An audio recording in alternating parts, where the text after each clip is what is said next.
一切都是注定好的。DNA 中竟然藏着人类被创造的真正目的。有3位世界顶级科学家发现，地球并不是人类的家园，实际上它本身就是一个活的生命体。最诡异的是，科学家们惊讶地发现，地球竟然也具备只有有机生命体20个基本生命特征。而它之所以创造出自然界中唯一具有意识的人类，背后真正的目的极有可能是为了应对一场巨大的灾难。这看似荒唐的脑洞，并非科学家天马行空的想象，而是有一定现实依据的。那么这些依据是什么呢？人类将抵御的巨大灾难又会是什么？新来的朋友们点个关注，带您了解更多精彩内容。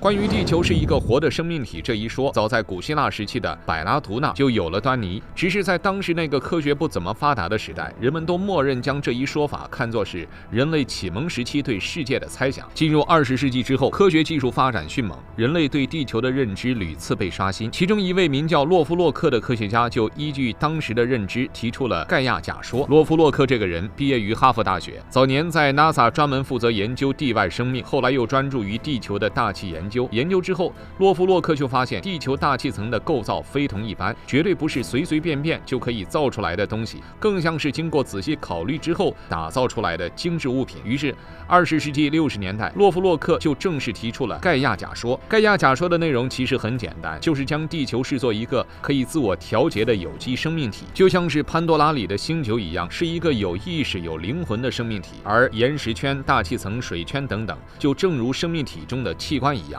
在积极的互动着，以维持住一个基本的生态平衡。这个功能其实理解起来一点都不困难，试想一下人的体温就知道了。一年四季温度的差异变化是非常大的，但是人的体温却始终可以保持在一个相当稳定的区间内，这就说明是人为了生存在进行一个基本的自我调节。地球作为宇宙中一颗渺小的尘埃，自然也会受到外部环境的影响。在这种情况下，地球就会触发自我管理的本领。比如说，在吸收了过多的热量之后，大气层本身就会重新分配这些热量。根据科学家们的研究发现，大气层的最底部，也就是对流层的温度较前几年就有所上升，而对流层的上面，也就是平流层的温度却有所下降。这也是说，一旦底层大气变热，那么中高层的大气就会做出变冷反应，以此来平衡整个大气层的热量。除此之外，地球还会自动调节空气中的氧气的浓度，这感觉就跟人体自发的调节血液中某种含量一样。当下地球空气中的氧气的浓度大概在21%，这个浓度的比例大概是在3亿年前就保持住了。之所以如此，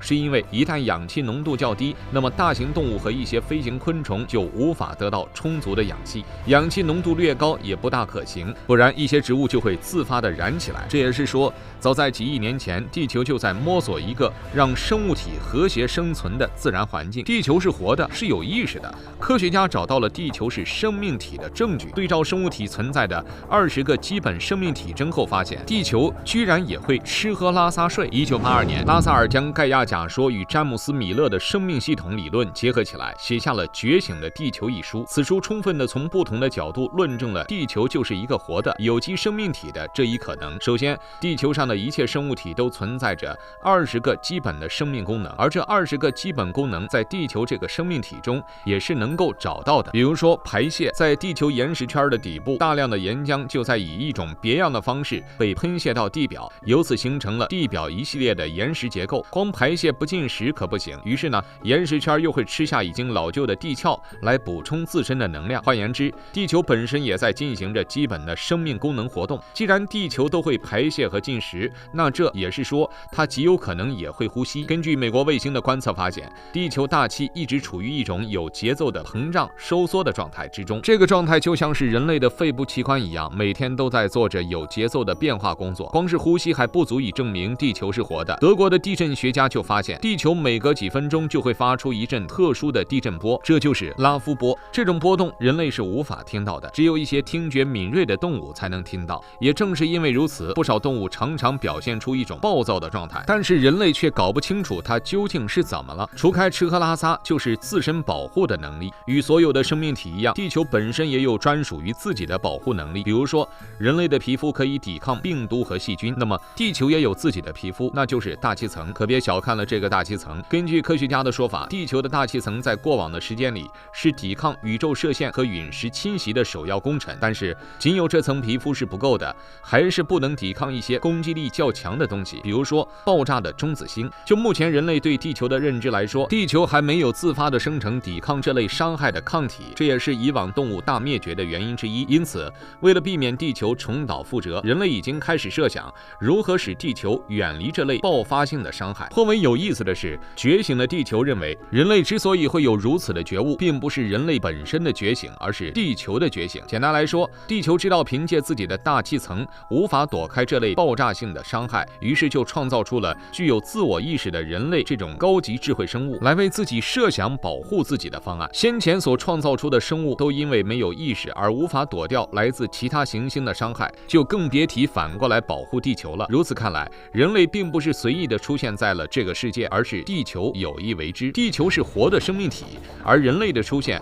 是他刻意的安排，证据就藏在 DNA 中。这一说法的证据，从人类出现的时间点可以发现一些端倪。众所周知，在人类文明的发展史中，对科技力量的获取是非常缓慢，但又有些突然的。说缓慢是之前，在过去的上万年中，人类的发展都似乎停止在冷兵器时代。进入现代之后，科技突然就非常迅猛地发展了起来，人类上天入地无所不能，这些往往被视作科技革命。但科技革命的背后靠的又是什么呢？没错，煤炭和石油。这些能源出现的时间点非常之巧合。根据科学家的研究发现，地球目前出现过3次大规模的造煤运动和2次石油生产运动。第一次造煤活动发生在石炭纪至二叠纪，第2次、第3次则是在侏罗纪和第3纪。石油的生产主要是在中生代和第3纪，第3纪之后，也就是第4纪，人类就出现了。从这里来看，这些资源完全准备好之后，人类就出现了，以至于给人一种他们在为人类准备的错觉一般。更为关键的或许还在于，早在3亿多年以前，陆地生物其实就已经出现了。这也是说，